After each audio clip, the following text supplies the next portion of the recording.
រដូវស្រូវវស្សា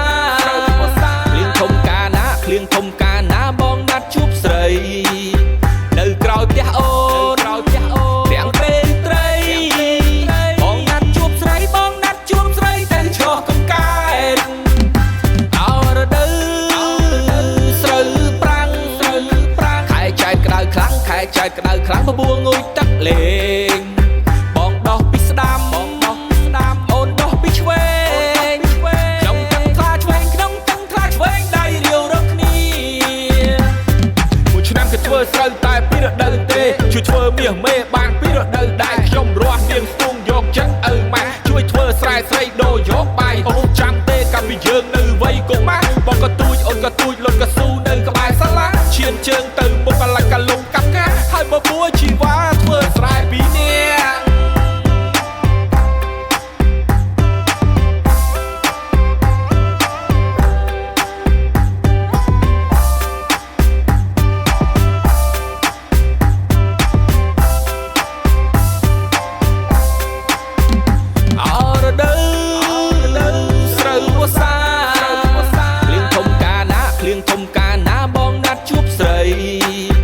នៅក្រោយផ្ទះអូន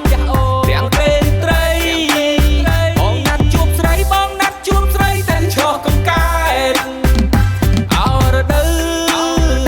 ស្រូវប្រាំងខែចែកក្តៅខ្លាំងបបួងងុយទឹកលេងបងដោះពីស្ដាំអូនដោះពីឆ្វេងក្នុងទឹកថ្លាឆ្វេងដៃរាវរកគ្នា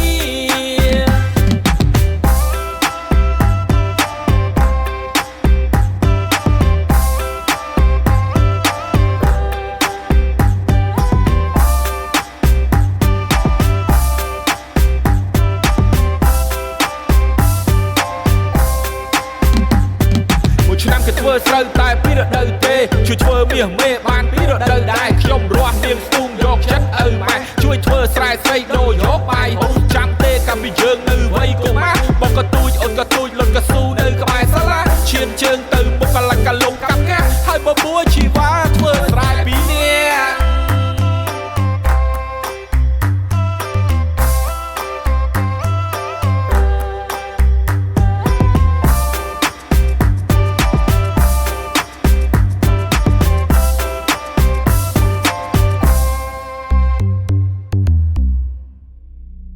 ក្រមុំអង្គស្អាតណាស់